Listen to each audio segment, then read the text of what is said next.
তুষারের জ্বালাতন দিন দিন বাড়তে লাগলো। আমি আমার হবু স্বামী রায়ানকে সবকিছু বলে দিয়েছি। রায়ান বলেছে ফালতু ছেলেরা এরকমটাই করে, তোমরা পাত্তা না দিলেই হয়, আর বেশি বাড়াবাড়ি করলে থানায় গিয়ে একটা মামলা করে দিলেই ও সোজা হয়ে যাবে। তো যাই হোক, একদিন ঘুরতে যাব, রায়ান আমাকে ফোন করে বলল তৈরি হওয়ার জন্য। আমিও কথা মতো তৈরি হয়ে বিকেল বেলা বাড়ির নিচে দাঁড়িয়ে রইলাম। রায়ান ওর বাইক নিয়ে আসছে, ঠিক তখনই আমাকে ফলো করছিল তুষার। ঠিক তখনই আমার সামনে এসে অনেক বেশি সিন ক্রিয়েট করতে লাগলো। কি সমস্যা তোমার? তুমি আমাকে ব্লক করে দিয়েছো কেন? রাগের মাথায় আমি না হয় দু একটা কথা বলেছিলাম, এই জন্য তুমি আমাকে ব্লক করে দিবে? তোমার সাথে আমার বিয়ে পুরোপুরি ঠিক হয়েছিল, আমার আত্মীয় স্বজন সবাই জানে সেটা। আমি তাকে বললাম, তো এখন আপনি কি চাচ্ছেন? কি চাচ্ছি আবার কি? বিয়েটা কন্টিনিউ করব, যেভাবে কথা হয়েছিল ঠিক সেভাবেই। তোমার বাবা টাকা দিয়ে টাকা নিয়ে গেছে, বলো 15 লাখ টাকা দিতে। কখনোই না, আমার বিয়ে ঠিক হয়ে গেছে রায়ানের সাথে। আর আপনার মতো ফালতু ছেলেদের সাথে কথা বলাটাও পাপ। নেক্সট টাইম আমার সামনে এসে এইভাবে সিন ক্রিয়েট করলে আমি কিন্তু থানায় আপনার নামে একটা মামলা করব। এরই মাঝে সেখানে রায়ান চলে আসে। রায়ান দূর থেকে দেখছে তুষার আমাকে কিভাবে শাসাচ্ছে। রায়ান সামনে আসতেই তুষার ওর বাইক নিয়ে চলে যায়। কি হয়েছে নূপুর?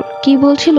বলছিল বিয়েটা কন্টিনিউ করতে আর 15 লাখ টাকা দিতে। বুঝলাম না তোমরা এখনো কেন কোনো স্টেপ নিচ্ছ না। আর কিসের টাকা? ও কি তোমাদের থেকে টাকা পায়? এরকম ফালতু ছেলেদের ধরে চড়ানো দরকার।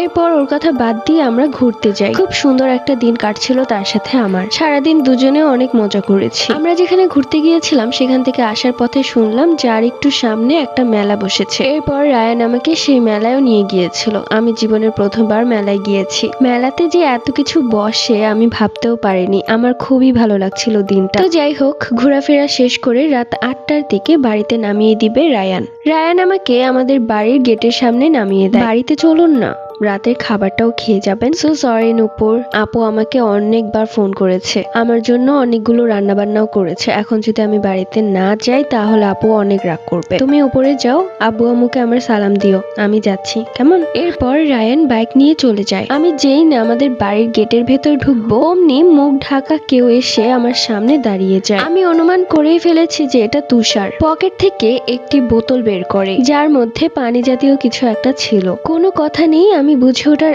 আগেই বোতলের ভেতরে থাকা তরল জিনিসটা আমার মুখে ছুঁড়ে মারে। আমার মুখ যেন আগুনের মতো জ্বলছিল, আমি যেন গলা কাটা মুরগির মতো দাপড়াচ্ছিলাম। এরপর সে বলল, তোর রূপের অহংকার শেষ করে দিলাম, বিয়ে করবি না? এবার ভালো করে বিয়ে কর। আমি জোরে জোরে চিৎকার করতে লাগলাম। চোখে মুখে কিছুই দেখতে পারছিলাম না, শুধু চিৎকার করে বলছিলাম। আমার মুখ পুড়ে গেল। আমার চিৎকার শুনে লোকজন জড়ো হয়ে গিয়েছিল। বাড়ির ভেতর থেকে দৌড়ে এলেন দারোয়ান কি হয়েছে সেটা জানার জন্য। আমাকে দেখা মাত্রই সে আমাকে চিনে ফেললো। তাড়াতাড়ি আমার বাবাকে ফোন করলো। দৌড়ে নিচে নামলেন বাবা। পার্ট 8 লাগবে? কমেন্ট করে জানাও। Bye bye.